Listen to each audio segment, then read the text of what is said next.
Hello everyone, कैसे हैं आप सब। उम्मीद है अच्छे होंगे। मैं प्रीति और मैं आज आप लोगों को बीएड कोर्स के बारे में बताऊंगी। बीएड कोर्स में खासकर एक क्वेश्चन आता है इंटर्नशिप के बारे में। सबको बहुत सारे कन्फ्यूज़न है इसको लेकर के। तो मैं आपको बता दूं कि बीएड अभी 2 साल का हो गया है और इसके अंतर्गत 5 महीने का इंटर्नशिप कोर्स होता है, जिसमें 1 महीना सेमेस्टर 2 में स्टूडेंट्स जाती हैं स्कूल में पढ़ाने के लिए, और फिर 2 महीना सेमेस्टर 3 में मिडिल स्कूल जाती हैं पढ़ाने के लिए, और फिर 2 महीना जाती है हाई स्कूल पढ़ाने के लिए। इससे स्टूडेंट का प्रैक्टिस टीचिंग में और भी परफेक्ट हो जाता है। और बीएड महिला कॉलेज चाईबासा कुल्हार यूनिवर्सिटी की स्टूडेंट 5E मॉडल को फॉलो करती हैं फॉर टीचिंग।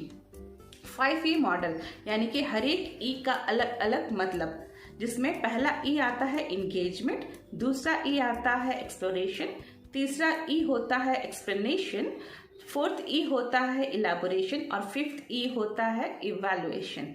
तो इस 5E के बारे में मैं नेक्स्ट वीडियो में कभी बताऊंगी। तो मैं आपको बता दूं कि ये 5E मॉडल को स्टूडेंट स्कूल जाकर के प्रैक्टिस करती है और ये बहुत ही एक्टिविटी बेस्ड रहता है, जिसमें स्टूडेंट अपने स्टूडेंट को, अर्थात जब वो स्कूल जाती है तो वहाँ पे वो स्टूडेंट टीचर के तौर पे जाती है स्किल सीखने के लिए, और वहाँ पे वो अपने स्टूडेंट को, जिनको उनको पढ़ाना है, उनको अपने टीचिंग में इन्वॉल्व करती है और अपने टीचिंग को लर्निंग में कन्वर्ट करती है। तो इस प्रकार हम देखते हैं कि 5E मॉडल बहुत ही इफेक्टिव मॉडल है और ये किस प्रकार से संचालित होता है, इसका मैं आपको डेमोन्स्ट्रेशन क्लासेस के बारे में दिखाऊंगी और इसके बारे में चर्चा करूंगी आगे। तो आइए देखते हैं। गुड मॉर्निंग, सभी बैठ जाएंगे। Thank you ma'am. इससे पहले आप सबकी कौन सी क्लास चल रही थी? तो अच्छा लगा पढ़ के? ठीक है, तो हम आज से क्लास शुरू करते हैं। और आज से क्लास शुरू करने से पहले मैं आपसे कुछ सवाल पूछूंगी और आप जिनको भी आंसर पता हो तो पहले आप अपने हाथ खड़े करेंगे, ठीक है? उसके बाद मैं उनसे पूछूंगी उनका जवाब देने के लिए, ठीक है?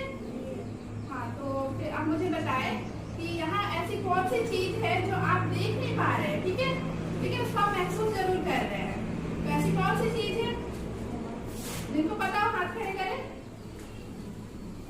ठीक है, दिव्या आप आंसर कीजिए, खड़े हो जाइए। हवा। हाँ, बिल्कुल सही, हवा। तो आप सब इससे सहमत हैं कि आप हवा है जो देख नहीं पा रहे लेकिन महसूस कर पा रहे हैं? सहमत है आप सब? हाँ, ये हवा जो है हमारे आसपास है, पर हम उसे देख नहीं पाते, छू नहीं पाते, लेकिन महसूस जरूर कर पाते हैं, ठीक है? तो आप बताइए मुझे कि इस हवा का हम प्रयोग कहाँ कहाँ करते हैं और कैसे करते हैं? जिनको पता हो हाथ खड़े करें। हाँ, तो बता। मतलब कि सांस लेने में। हाँ, बिल्कुल ठीक है, बैठिए। और इसके बाद अगर हम सांस लेते हैं तो उसके बाद हम सांस को क्या करते हैं, बाहर निकालते हैं या नहीं? हाँ, ठीक है। तो अब ये जो प्रक्रिया हो गई सांस लेने और सांस को निकालने की प्रक्रिया, उसको हम क्या कहते हैं? सुमन, आप बताइए।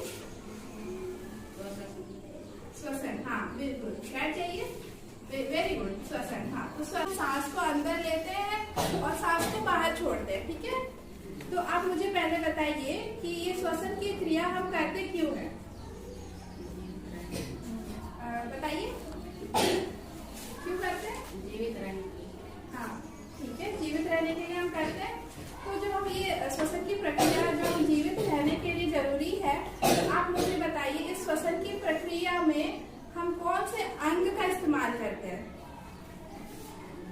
हाँ, बताओ क्या? फेफड़ा। हाँ, बिल्कुल सही, फेफड़े का इस्तेमाल करते हैं। और श्वसन की प्रक्रिया के द्वारा जब हम हवा को शरीर के अंदर लेकर जाते हैं तो उसमें कौन सी गैस होती है? कौन सी गैस होती है? हाँ, सुमन आप दिए। हाँ, बिल्कुल सही, ठीक है, ऑक्सीजन गैस लेते हैं। और कौन सी गैस को बाहर निकालते हैं? बताइए। कार्बन डाइऑक्साइड, बिल्कुल सही, बैठ जाइए। हाँ, तो श्वसन की प्रक्रिया में हम बाहरी वातावरण से ऑक्सीजन युक्त गैस को अंदर लेते हैं और फिर ऑक्सीकरण की प्रक्रिया के पश्चात ऑक्सीजन के गैस के ऑक्सीकरण के पश्चात हम कार्बन डाइऑक्साइड को बाहर छोड़ते हैं, ठीक है?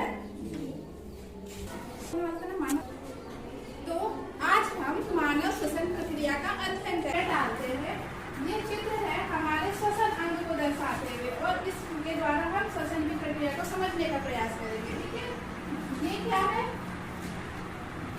फेफड़ा।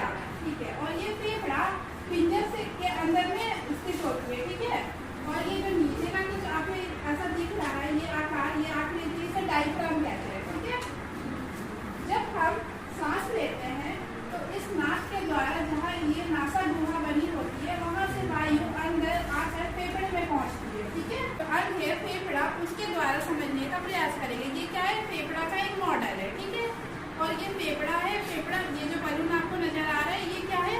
हमारा एक फेफड़ा है। ठीक है, और ये जो नीचे की ओर ये डायफ्राम है।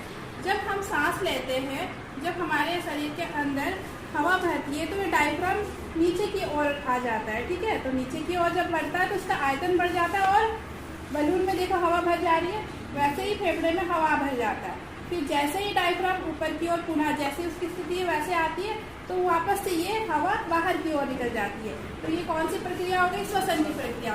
इस तरह से वायु जब हम अंदर लेते हैं तो फेफड़े में हवा भर जाता है, उसके बाद फिर वो फेफड़े से बाहर भी निकल जाती है। ठीक है, तो ये प्रक्रिया क्या होगी?